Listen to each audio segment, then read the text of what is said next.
Welcome,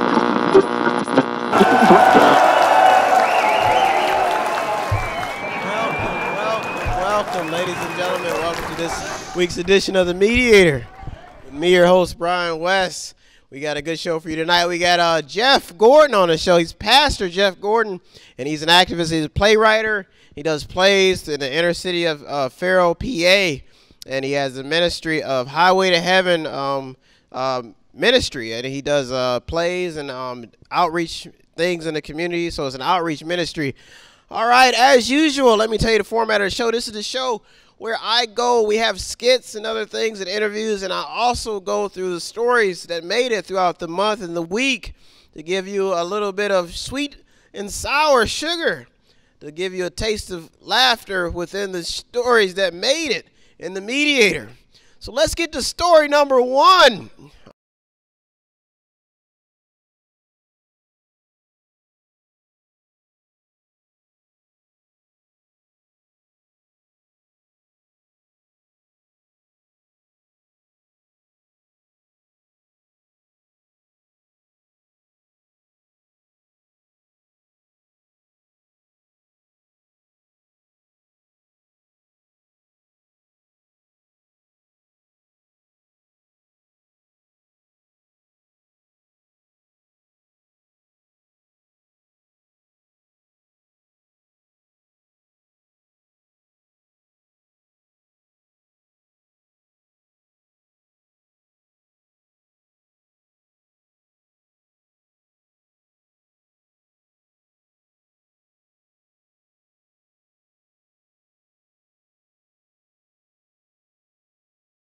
Story number two, 7 pounds of snails seized by Philadelphia border agents.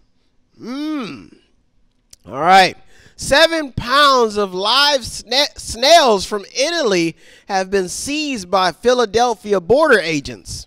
Amazing. Woo, that's pretty awesome. Now, don't worry. There are still drugs in the country. Story number three. President Trump looking to stop immigrants from receiving welfare for a total of until they've been in the United States for 5 years. That's amazing. Now, it says reports say that Donald Trump is looking to ask Congress to pass legislation banning immigrants from public assistance until they've been in the U.S. for 5 years, and then they can receive public assistance.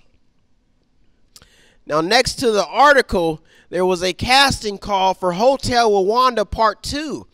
I guess the director is looking to shoot the movie at Trump Towers. And it seems that the budget won't be released until after 5 years. Story number four. Stephen Hawking has made statements that he wants mankind to leave Earth as soon as possible, ASAP. Now, the astrophysicist has made the claims that Earth is basically falling apart and humanity needs to find another place to live quick. It's unbelievable. He says this is due to the climate change and increasing population on Earth. Now, he actually believes this. Now, Kim Jong-un, the leader of North Korea, later tweeted, "Don't worry, just give me the bomb and I'll send everyone to heaven and hell." Story number five. Contractors for the CIA busted for stealing snacks from the vending machines at the CIA. Oh, now it says it seems the CIA has fired some of the nation's top minds due to them stealing over $3,314.40 from the vending machines. Yes, they've even got the cents. Now, the contractors are now said to be living in Russia with codes to hack all of America's vending machines. If you go who Edward Snowden is, then you may catch on to the joke. Story number six. A convicted child molester from Oklahoma has apparently moved next door to the victim that he molested. It seems a man who just got out of prison and moved in with his mother later found out that the victim that he molested was living next door. Unbelievable. Now, the victim's family has since been traumatized after this. Traumatized. OMG, who is that cutting the grass next door? Was the first sign that something was wrong when those comments were left on Twitter. Story number 7, and the final 2 stories that made it throughout the Mediator this week. A father beats his daughter because she installed Snapchat on her phone. It's actually made headlines. It says a man was arrested for beating his daughter because she installed Snapchat on her cell phone. I saved a bunch of money on my Father's Day gift by switching to Snapchat will now be the company's new slogan. Story number 8, and the final story that made it in the Mediator this week. A man stabs his parents because they didn't have air conditioning. It says a man from New Mexico apparently stabs his parents because they had no air conditioning, and reports say the man also hit his father over the head with his knife. Now, when the man got to his air-conditioned jail cell, he laid down and said, "There's no place like home." I want to thank you for tuning to the Mediator. We'll be right back. Don't go anywhere. We'll be right back. You're in the Mediator with Brian West. We'll be right back.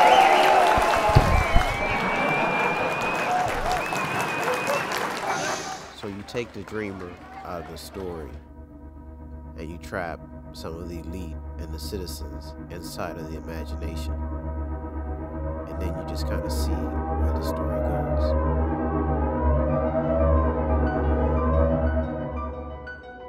You've taken these people and put them in a fake reality. What are you doing? You must guard the citizens with your life. I have a feeling that Mother Time has started a war. The Lord of Escobar interfered. Every elite is going straight to hell. How did we get here? I think you're crazy. You've always been a little bit crazy. Why do you think humans sleep so much? Wait till after the second moon. I will not have some boy with an imagination ruin my time. No, we have lost everybody.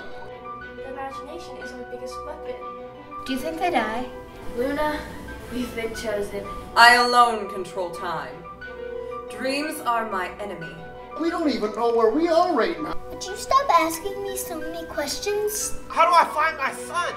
Your dreamer has opened up our imagination. Now we have to figure out how to use it. It makes me wonder if anything else is real. Enough! Enough of this! Where is the pool? One of you took your eyes off of the light. Luna, help me, please! I don't want to die!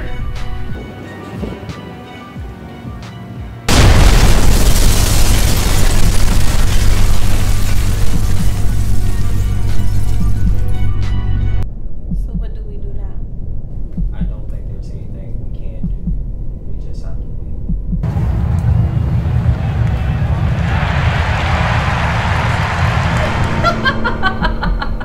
Do you know how much time you've spent with me so far?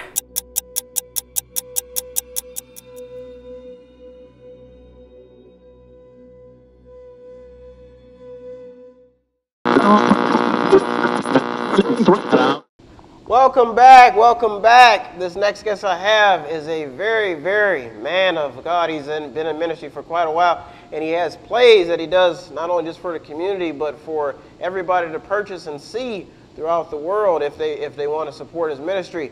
I am welcoming to the stage Pastor Jeff Gordon. How you doing?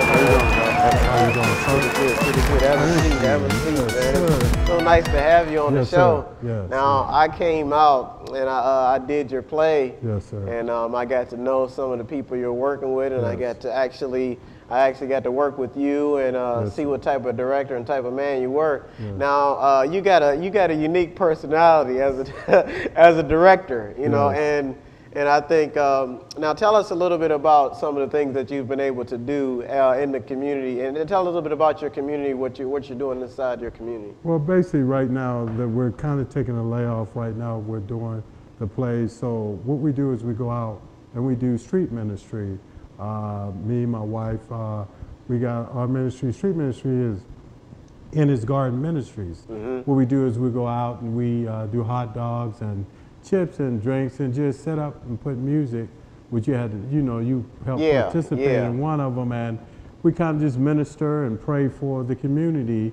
You know, this is something we're needed in the community, especially in our areas that where, you know, where it's not more taken love of, you know, where people are just hanging out and nowhere to go. So we're just trying to find something to, you know, excite them, let them know that we haven't forgot about them. That, you know, and it's time that, you know, that we have to come out the walls and go out and show love to our community because, you know, truthfully, only what we do for Christ is going to last anyway. So it's time out that we step out of our comfort zone and show love to our community. Now, ministers, you have a unique story as a minister. You have a testimony. You also have a twin sister. Yes, I do. So ministers are often, I always say people are often harder on ministers than they are on normal street. But you've been able, you have such a great personality.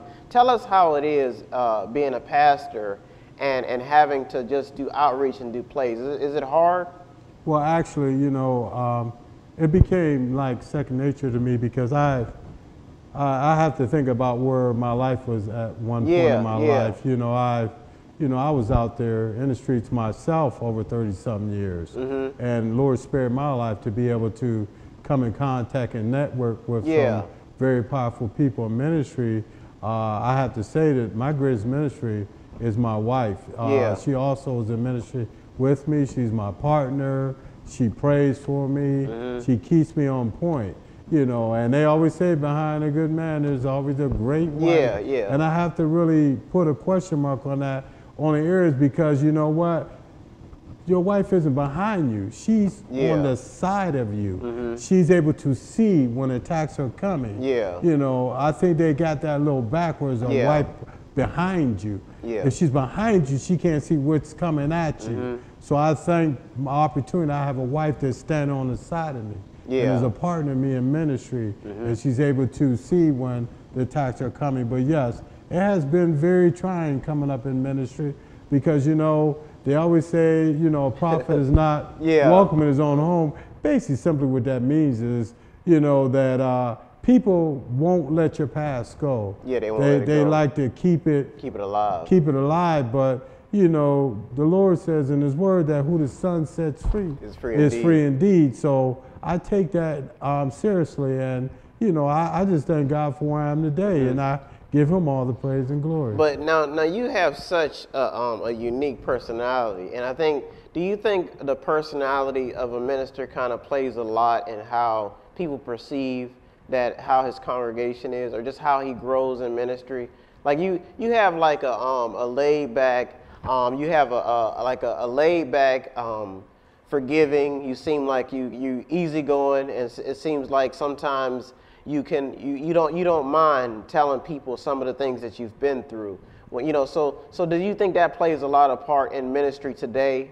Yeah, I think it's very important that we be transparent for people, because you know, we don't want people to perceive that we got it all together. Man, we all fighting a spiritual battle, but the main thing is I can't help you if you don't show me or tell me that you need help. Oh, that makes sense. And that's the key to it. You know, a lot of people want to keep everything inside and put on this facade like, hey, I'm doing this and doing, and you have that in ministry. You have some of the greatest preachers, some of the biggest ministries that, you know, that are just keeping things to themselves because they truly believe that scripture says, by His stripes we are healed. Yeah. But also, they keep forgetting that first and natural. That means when he says that first and natural, we have to deal with life first. Yeah. You know, and then, you know, the spiritual is second. Yeah. You know,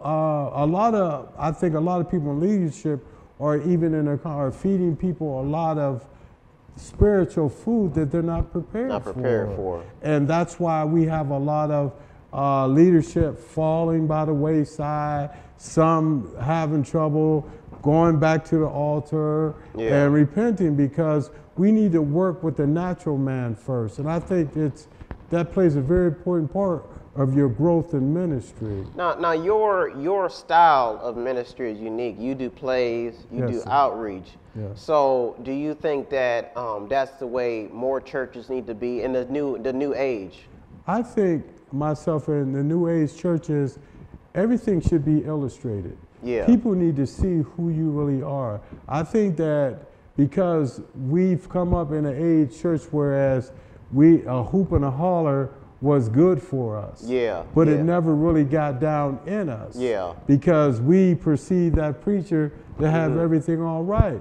When with Illustrated Ministries, it's a little different. Yeah. Because you're actually acting out exactly what you're going through or the message that you're trying to perceive to that person. And people like realness like that. Now, some people perceive ministers in this new age. You hear a lot of they always they like to, I wouldn't say throw stones, but they like to criticize and critique, and especially the intellectual mind of a minister. And ministers are, since you're separated from the government, your idea of a person may be different from the way other people perceive people. Right. Now how do you think that plays a part in this new world where there's a lot of brutal people ready to just throw people off the bus? Well, you know what, I say this, that until you're one of those people that being thrown off the bus, you'll learn how to have empathy for that other next people. person, because, you know, I've always been what you say, the underdog, and still is, but because that I live my life for Jesus and I know where he brought me from, I know that great things are ahead of me, and I want to stay as humble as possible. You know, I don't want no flesh to glory in his presence, because I want God to always be able to use me. So when I see that alcoholic or that addict, you know, tears actually wind up, because I say, but if it wasn't for the prayers, because they said the prayers of the righteous availeth much. And I thank God for that, because that's how I'm able to sit here with you today. So I get empathy when I see people just getting, you know, tossed to the curb, and they have these, as you quote say, these things that they're dealing with, and then they ride, and then you have the church have these circles and these groups. If you're not in a circle, then you're just part of the congregation. So people, I guess what you're saying is that although people, because Christianity stems from Israel, it's still Yeshua, and a lot of people don't know that. A lot of people don't know their roots when it comes to the tribe of Israel, the Israelites, and now in the day and age we're Christian. So you still, which a lot of people are saying, in this new environment, the church is still needed because of the fact when you give.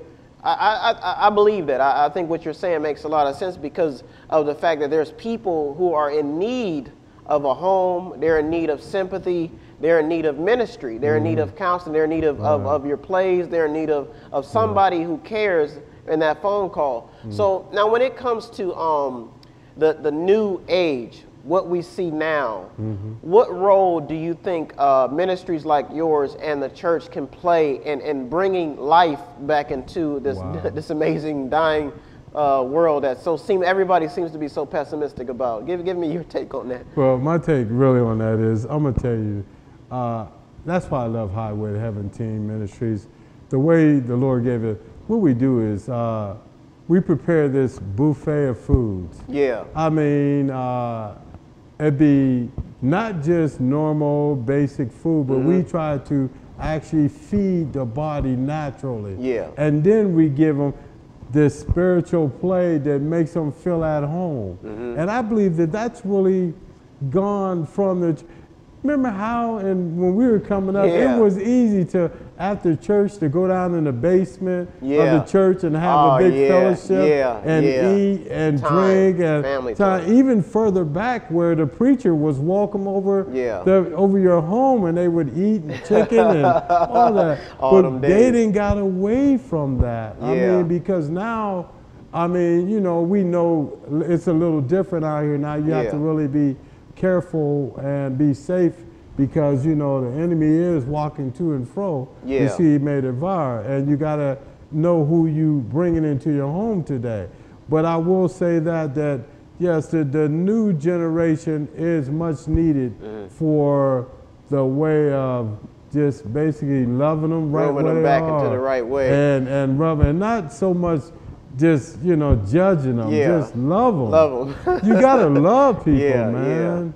I always say that ministry plays an important part in singers and, like you said, children and adult lives as well. What difference can you tell from a person who was raised in church rather than a person who was raised without that spiritual awakening? Well, the person in church, you see, discipline. You know, a lot of times they become very religious. Because they're set in their ways and they have boundaries, whereas someone that wasn't raised in church, they have a zeal, they're excited, they're open, they can be trained.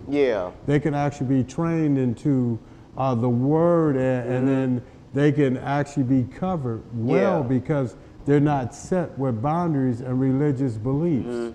And that's the difference. And you know, you can tell the difference. You can tell the difference between a church child and someone that came to church and God just gave them a spiritual awakening. You can tell the difference because that person that got the spiritual way has an unconditional love. Because they love God so much that they're like radical. Whereas the religious person be fanning themselves like, oh, thank you, Jesus.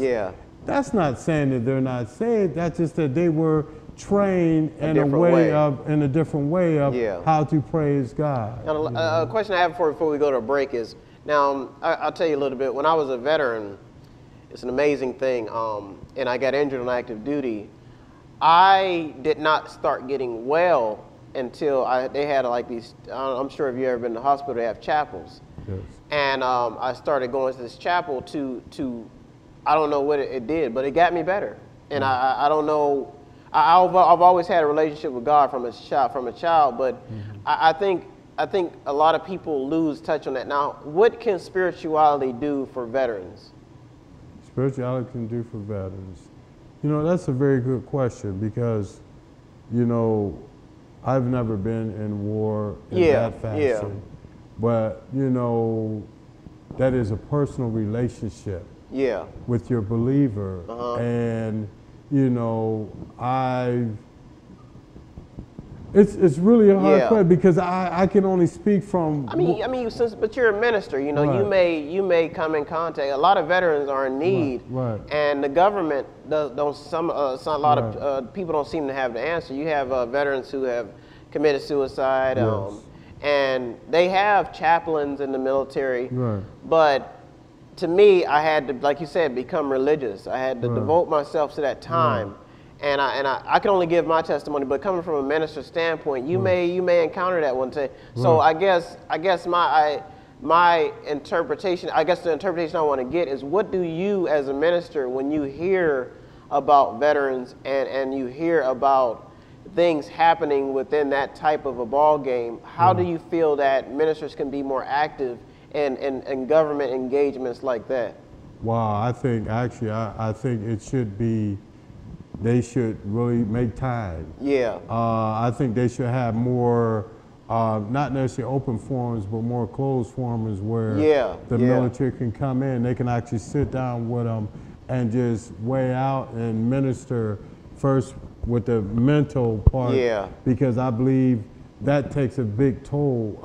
Veteran. I mean, especially a veteran, you know, and then to find out you come back and it's almost like America kind of turned their back. So you're dealing with two different fights at one time. Yeah. The actual battle and then the battle when you come back. So I think ministry needs to bring that in the open and really open a forum for them. I mean, open doors. You're great. We'll be right. I'm gonna show a clip of your play, if you don't mind. Show a clip of Jeff's work. Play that I had the privilege of filming, and then we'll be right back. We're gonna close with Jeff Gordon, the minister. Tell us what church you pastor, and real quick before we go to break, what church do you pastor? Oh, I'm at Highway to Heavens Team Ministries Inc. over in Farrell, Pennsylvania. Perfect. We'll be right back with Jeff Gordon, and he was going to close out with an interesting interview. We'll be right back in The Mediator with Brian West. We'll be right back with Jeff Gordon.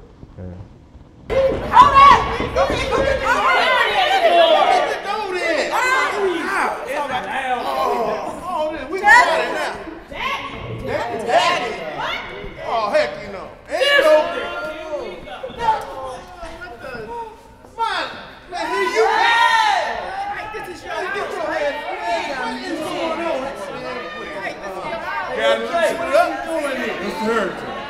How you doing, Mr. Harrington?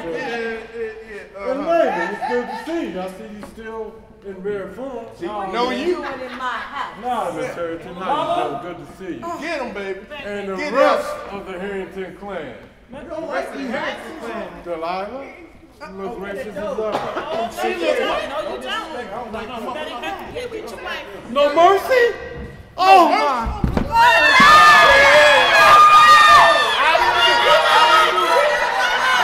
If it was up to me, Williams, she'd be in the box right now. There's no evidence that points to Daniels. Everything in this case points away from him. I know he did this. I think he's hiding with someone on the force. If West did something, he would turn himself in. He did this to even the score. No man just kills his little girl. Why do they want me out of the picture? You were there. They saw you run out of the house. I'm telling you, Wes is not the killer. I can feel it. If innocent, why run?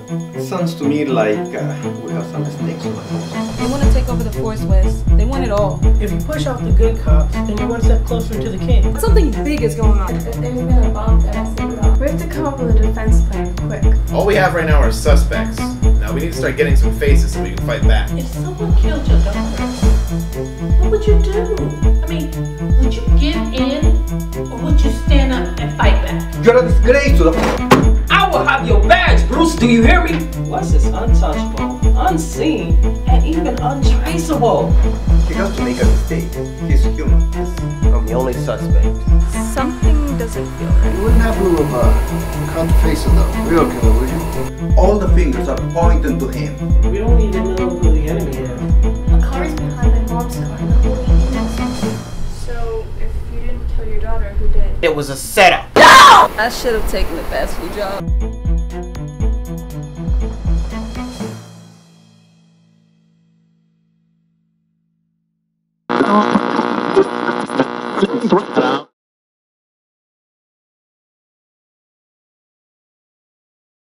Court is now in session. I have in front of me today Tomio and Pouliot. This is a divorce matter involving child support and alimony. Tomio, please state the matter at hand before the court. For thou hast put this matter before thee, your dearest magistrate, but I have forsaken thee. My dearest sweet Pouliet is in fulfillment of the chocolate beast. She loveth thou, sweet Pouliet. It is not in my desire to pay for such a matter that thou canst affordeth, your honor. I object. The chocolate beast was put before me in contempt of my deepest desires. He was pursued by the creamy sugar, your magistrate. Do not be fooleth, my dearest Pouliet. Your honor, her desire is in my field of green cash. She is moved by thy willest to support thou dearest child. O Tomio, why hast thou forsaken me? My desire to love thee has behoved thee. Judge Susie, have mercy on me for my desire to partake of this chocolate beast. That is enough! And what is the chocolate beast? It is forbidden to speak about chocolatiness in public, Your Honor. You two are sick. Stay married and get out of my courtroom. I sentence you to life in marriage. O Tomio, please partake of the chocolate beast with me. If it is pleasing of the magistrate to bond us for eternity, then we shall both die before her. O Pouliot, Pouliot, thou as do loveth me. We shall consume the chocolate beast together. Wonderful.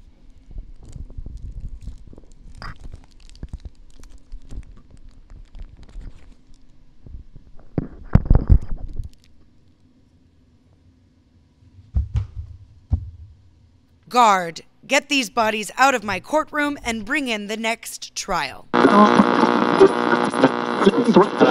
right, we are back in the mediator with my man Jeff Gordon, pastor at Highway to Heaven Ministries, and we've been having an interesting conversation. Yes. And it's amazing, I think, how long we've come, but how much the identity and the beliefs and spirituality have come over the years, just the progress. Yes. And I guess I wanted to get on this topic about spiritual music, because you have me come out and you have me do events, you know, and we were playing, we were at an event one time and you had me play. We were playing gospel music. We were playing all different types of church. And we put on a Michael Jackson track. And I remember you came over and you said, keep the spirit going. So a lot of people don't know about gospel music, and they can relate to it, but they don't understand why it's so uplifting.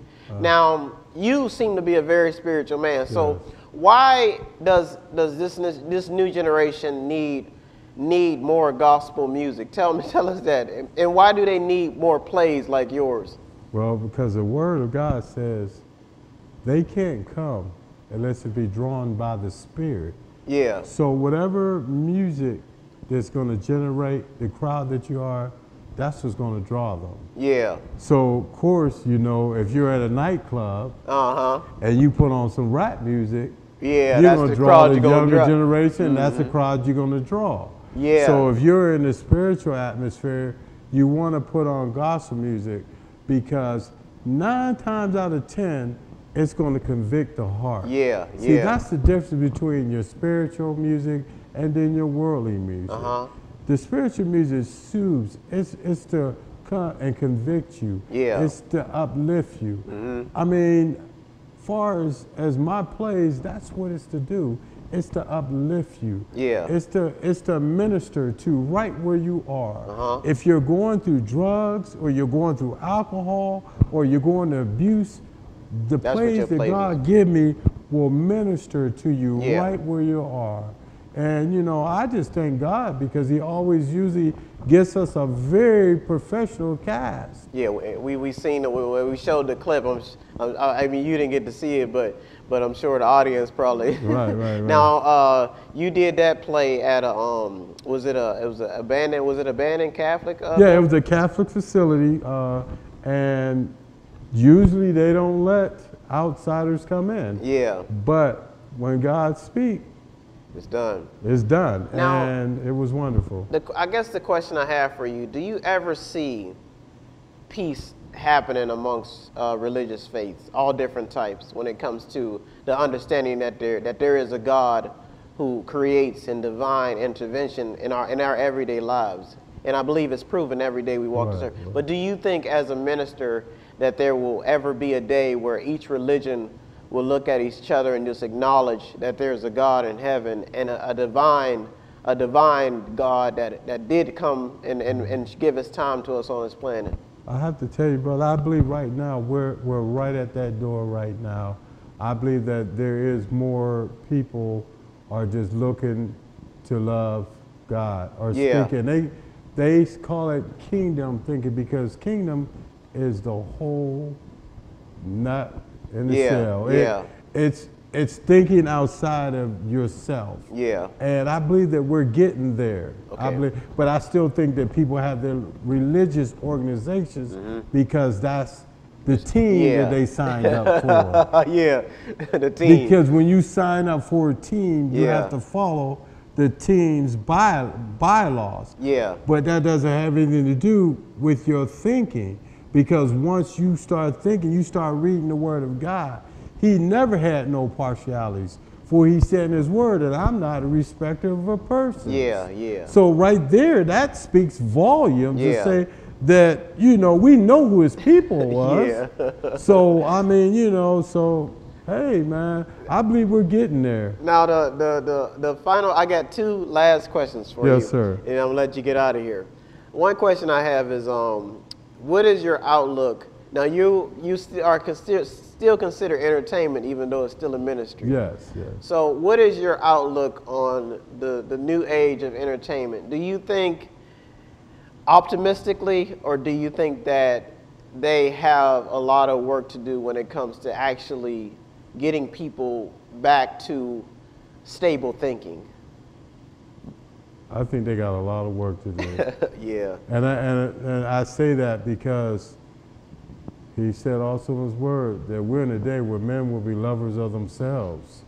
And I believe that's where we are, because, you know, I mean, you see a lot of people are really looking for salvation and can't find it. Yeah, you're right. You know, because they're so busy looking at that man and know that they can actually go to God for themselves. And I guess I always ask people this question: what would you, now you choose to do plays and ministry plays and plays that have a positive message. Yes. You choose to do that. Yes. Now, the last question I have for you is: what would you like to see once your road is done and you yourself have to go off to meet the Maker? What would you like to see change in this world? Well, what I would really like to see, I would like to see people come from out of the 4 walls and just really sit down and break bread together. You have so many people that's separated. Yeah. It's unbelievable that we're stronger in numbers, but yet we stay so far apart. And I would love to see our people, and what I mean the people that consider, say, Christians are so separated. Yeah. It's unbelievable. It is, it is, it is. Amazing, amazing. Well, I want to thank my man Jeff, Pastor Jeff Gordon from Highway to Heaven Ministry for coming on the show. I want to thank you. Excellent interview. And if they want to support your ministry, how can they get in contact with you, and how can they find you? Well, actually, you can find us at Highway to Heaven Angels Productions, and you can call the number at 724-813-8496. Someone will take the call. And if you don't mind me saying, we do have, you're going to be part of it. We have a conference coming up on September 29th and 30th in Farrell. And I'm looking forward to seeing you there. This is outreach. Now this is present day, so if you're watching this interview later on in life, you can still, how can they contribute to your ministry if they want to? If they want to just call? Just call that number. Are you on Facebook at all? Yes, we're on Facebook. Perfect, perfect. Yes, so you just search Jeff Gordon, Pastor Jeff Gordon on Facebook of Highway to Heaven Ministries. I want to thank you so much for tuning to The Mediator. And if you want to support us in any way, go to our website, buy something, click on something, or just watch a program or read something. And if you want to, please don't forget to subscribe to our YouTube channel. And please show us some love, show us some support, and have an excellent week. The Late Show with Brian West and The Mediator. Have a good week, everybody.